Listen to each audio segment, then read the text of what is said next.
Welcome to the 18th century, a time when the lands of North America were a tapestry of diverse cultures, vast wilderness, and growing tensions. Today on the History Inquirer, we will uncover the story of the French and Indian War, a conflict that reshaped the map of the continent and set the stage for the American Revolution.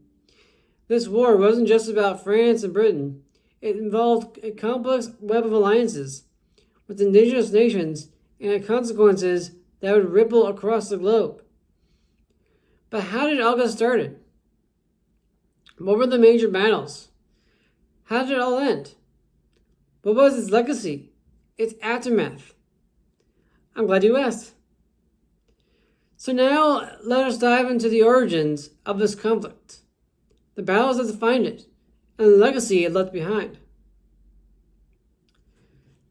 The French-Indian War, also known as the 7 Years' War in Europe, was fought between 1754 and 1763, although the 7 Years' War did not officially start until 1756. But the seeds of this conflict were planted long before. France and Britain, two colonial giants, were in constant competition over trade routes, resources, and territory. In North America, this rivalry centered around the Ohio River Valley, a region both nations claimed but neither fully controlled. This land was not empty, however. It was home to numerous indigenous nations, including the Iroquois Confederacy, the Shawnee, and the Delaware. These groups played a pivotal role in the conflict, aligning themselves with one side or the other based on their interests. Virginians and Pennsylvanians had also settled this region and set up training centers. In 1749, the French Governor General provoked the conflict when he ordered the driving out of the British traders and settlers there. He sent a force of 200 men to assert French dominance and control over the region. In 1752, things turned violent when the British trading center at Pickawillinie was destroyed. As you can imagine, by the early 1750s, tensions in the Ohio River Valley had boiled over. Both sides began building forts to secure their claims. It was only a matter of time before the sparks of war ignited. And so the war begins. The first shots of the war were fired in 1754 when a young British officer named George Washington led an expedition to challenge the French forces at Fort Duquesne in present-day Pittsburgh. The result was a skirmish known as the Battle of Jumonville Glen, which marked the official start of hostilities. In the summer of 1754, a Congress was called at Albany, in New York, that advocated for a union of the colonies for their mutual defense. Benjamin Franklin presented his Albany Plan of Union, which called for a loose confederation governed by a president with limited authority to levy taxes. While this plan was approved by the delegates, it was not approved by the Crown or the colonial assemblies. However, it was foreshadowing of the later Articles of Confederation and Constitution. Though the British claimed a minor victory, the French quickly retaliated, laying siege to Washington's forces at Fort Necessity. Washington was forced to surrender due to the French outnumbering him by 2-1. Washington and his men then returned to Virginia. This marked the beginning of a full-scale war, with Virginia appealing to London for help and King George sending a force under General Edward Braddock to repel the French from the Ohio River Valley. On the way, the troops under Braddock were forced to carve a path through the American wilderness, which became known as Braddock's Road.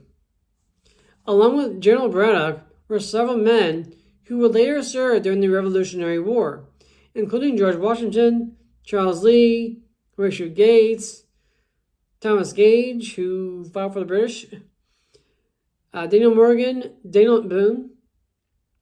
In July 1755, General Edward Braddock, with a force of 1,500 men, was attacked about 10 miles from Fort Duquesne in an ambush by the French and their native allies.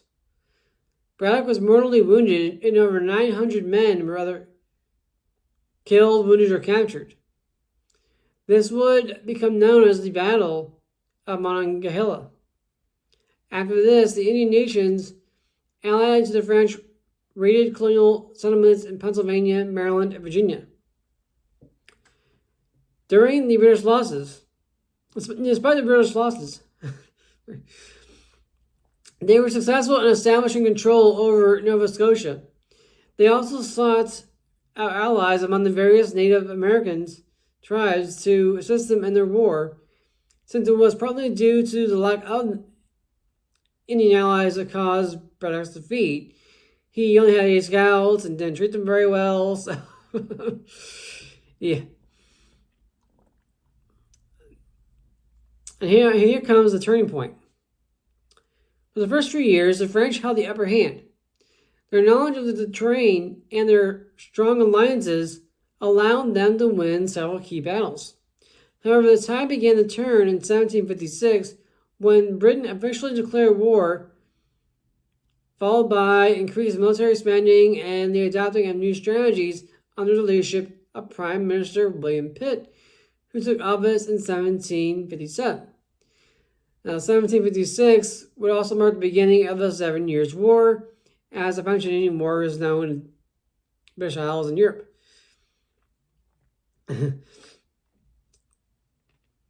Yeah, 1756 to 1763, 7 years, versus versus 1754, would be 9 years. Anyways, we get it.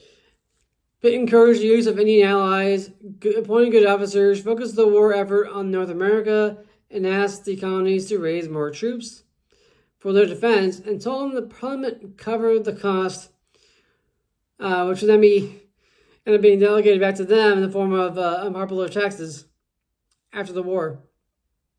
Interestingly enough.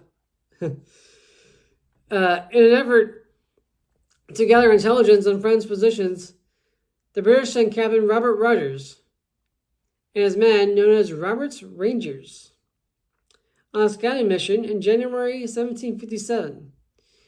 They were near Fort Carillon when they were ambushed by the French. However, because Rogers and his men had snowshoes on, they were able to move more easily through the snow and hold the French off. Thus, the battle became known as the Battle of the Snowshoes. That's kind of interesting. One of the most significant victories came in 1759 at the Battle of Quebec.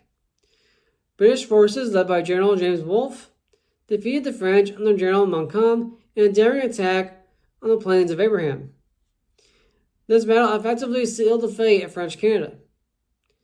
The war was fought in the American South as well against the Cherokee,